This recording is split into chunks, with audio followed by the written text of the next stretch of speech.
kumare at kumpare dito sa YouTube, no? Hello everyone. Kumusta? Kumusta po kayong lahat?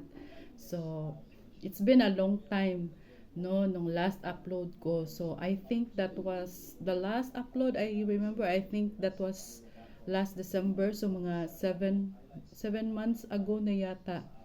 So, at meron din ako mga pakonti-konting short videos at matagal ko na rin hindi na-update yun. So, in this vlog naman is mag-sit lang tayo dito, no? So, I mean ako pala.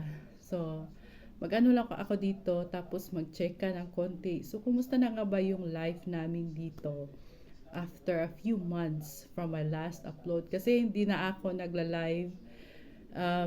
Sa mga hindi pa nakakaalam, I was regularly doing a live stream since I was in Philippines, and then a little bit when we got here in Belgium, no. So that was every Friday, but hindi ko na siya na-continue. So tapos yung vlog ko naman is last upload ko is 7 months ago. So sa mga nagtatanong, for those who are asking, thinking about us, kumusta na nga pala kami, ano na nga bang update namin sa buhay namin dito, no? And also asking if I'm still doing vlogs or do I stop my channel, you know. So my answer is hindi po. So yung channel ko is existing pa rin naman siya. Yung mga videos ko, mga vlogs ko are still public,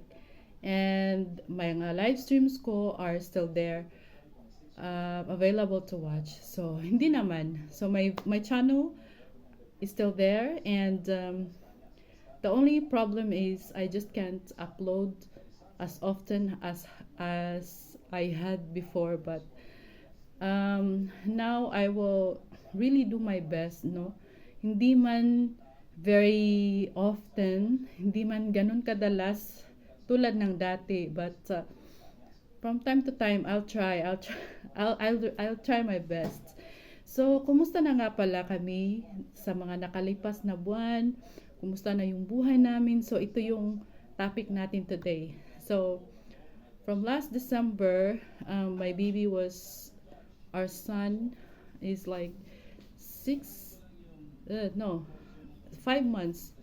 So 5 months. So yeah, very clingy siya. So ang hirap talaga mag-vlog, isabay ang pagba-vlog tapos mag-live stream pa. So kaya ako natigil muna kasi nga kahit yung pagluluto, guys, mga mads, kahit yung pagluluto nga is nahirapan nga ako kasi nga clingy yung baby ko. Laging mama, mama. Kahit nga hanggang ngayon, pero mas okay na siya ngayon kasi nakaano na siya, makalaro na siya mag-isa, no? He can now play on his own, and so he's actually under so he's scrolling, you know, he's playing on his own, and kaka 1 year old lang niya nung last July 9, and we celebrated it last July 11 kasi celebrate namin ng Saturday kasi nga busy yung mga tao dito. So we preferred it on Sunday, weekends or day off, no? Yun yung mga available time, or mas maganda na i-celebrate kung anumang okasyon meron, especially kung you need family around, you know, sa mga okasyon. So ayun, so kaka-celebrate lang namin ng kanyang birthday, first birthday last week, and ano pa ba, so this year also I able to finish the A1 level for my Netherlands sa yung klase namin dito, kasi dito talaga is mandatory yung pag-study ng Netherlands. I think until A2 level yung pasok, no, sa category. So isa din talaga yun, lalo na pag dito ka na mamalagi, no, residente ka dito, tapos para hindi ka mahirapan makikommunicate sa mga tao dito, kahit na most especially kung ano, for example, mag-a-apply ka ng jobs dito, kasi nga prefer talaga nila is marunong kang mag-Netherlands, though hindi man fluent, but at least you can communicate, at least basic, no? Tapos, matutunan mo na lang siya along the way. So, ganyan. So, ayun, natapos ko siya kasi nag-aral ako from February until June. So, katatapos ko lang last month. And there's gonna be another for the A2 level. Mag-start ng September. So, yun naman yung A2 level, no? So, and until 5 months din yata yun, depende sa time kasi may time frame kasi yung pag study ng Netherlands. So ayun lang, and eventually naman guys, mga mads, is natutunan ko na medyo yung basic na lifestyle, like for example going to supermarkets, you know, and especially sa aking anak na dalaga na din, no, si Empress. So, I'm very happy kasi malaki yung improvement. As a parent talaga is, yun talaga yung nakakahatak sa yun ng worry. Pag yung anak mo is mahirapang mag-adjust, tapos ikaw din as a parent, makikita mo yung anak mo na hindi makapag-adjust. So, mahatak din tayo, no? Kahit tayo naman as an adult, madali lang tayong maka-adjust kasi nga parang na-program na sa ating sarili na we already programmed that we're in the different country, different people, different culture. So, mas madali na lang natin maintindihan na dapat. Pero, for the young ones kasi is, they still need friends, you know, and especially iba yung lingwahe nila dito. Tapos nag-aaral sila, iba yung environment, back to zero talaga. So, and I'm very glad that now she's really adjusted well, and finally she can bicycle going to the school, kasi isa talaga yung wino-worry ko noon before hindi pa siya marunong mag-bicycle, kasi imagine mo winter, she needs to walk going to school, even though I think mga 25 minutes yung lalakarin niya from bahay to school, and then back from school to bahay naman. So imagine for winter, no, worry talaga yun sa akin kasi. And then now she adjusted well yung bisikleta na kultura dito. So sa mga nanay pala dyan na pupunta ng Belgium tapos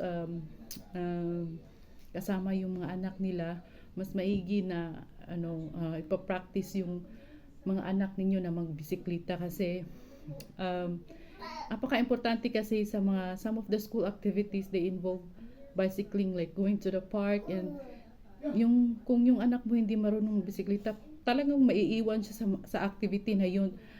The first year especially, oh my gosh, nahirapan ako, tapos malungkot ako ba, especially pag meron silang mga activity na ganyan, tapos hindi siya makasali kasi hindi naman siya marunong magbisikleta noon. So happy lang ako na everything was doing well, slowly, but we're now doing okay. So ayun, at ang klima naman dito mga mads is yun lang, winter, ano na ba, na-adjust na ko na ba. So parang, of course winter is my least favorite, but parte na siya dito so minsan may enjoy ko siya kasi pag summer din may mga disadvantage din pag summer, mga langaw, nabubuhay ang mga langaw, ganun. Pag winter, malamig pero walang langaw, ganun. So yung nature, babalance lang yung nature bitaw. So yun lang, ano pa, so as much as possible talaga is I would like to upload if I can, and may mga nakikita or nababasa din ako mga tanong ninyo, especially about sa visa, na mga tanong. So nababasa ko rin kayo mga mads, don't worry, And for now, hindi ko pa kasi na-update yung mga information, especially yung husband ko talaga, yung asawa ko talaga, siya yung talaga yung may mas maraming maintindihan ba, especially nakasulat naman yun sa English yung mga policy nila about sa law.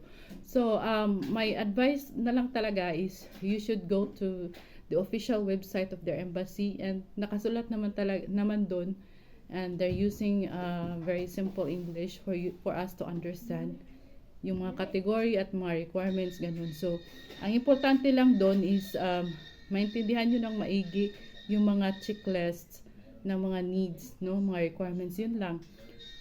So for now, hindi pa kasi namin na-update yung knowledge namin. Kasi minsan pa iba-iba din kasi yung mga policy nila dito. So baka may mga changes, at hirap naman na sagutin ko kayo tapos hindi ko pa siya may mga changes na pala. So kasi 2024 pa yung na visa na apply namin dito. So we never know, may mga changes ganun. So ayun, ayun lang muna. So, oh my gosh. So, ayun. Ano pa? Sa foods, mga Belgian is mahilig sila sa bread at saka cheese. Masarap naman pala yung pagkain nila kahit simple lang, no? So, ayun. Medyo na-adjust na talaga namin yun. And, for now, yung anak ko, tapos silang dalawa, magkalaro yan sila minsan, and yun lang, kinatuwa lang ng aking puso. So natutuwa ang aking puso pag nakikita silang ganun, and mas relax na ako, di ba? Mas relax na yung time ko kumpara nung months ago, kasi karga-karga ko nga siya, di ba? So mas hindi siya makapaglaro mag-isa before.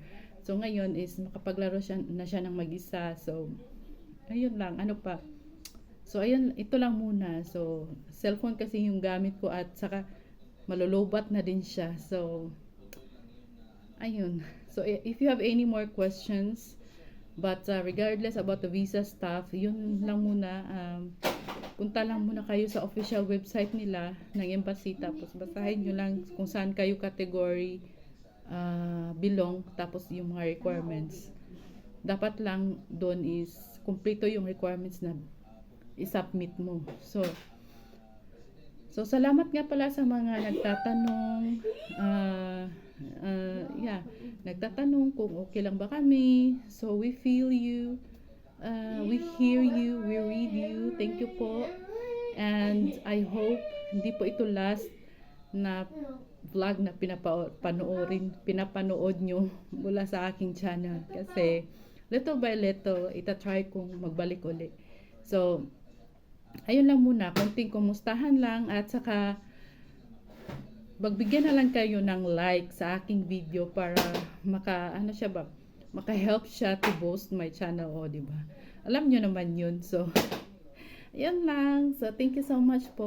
Don't forget to give it a like. Kung hindi pa kayo nakasubscribe, mag-subscribe na din kayo. Bye! Thank you. See you next time.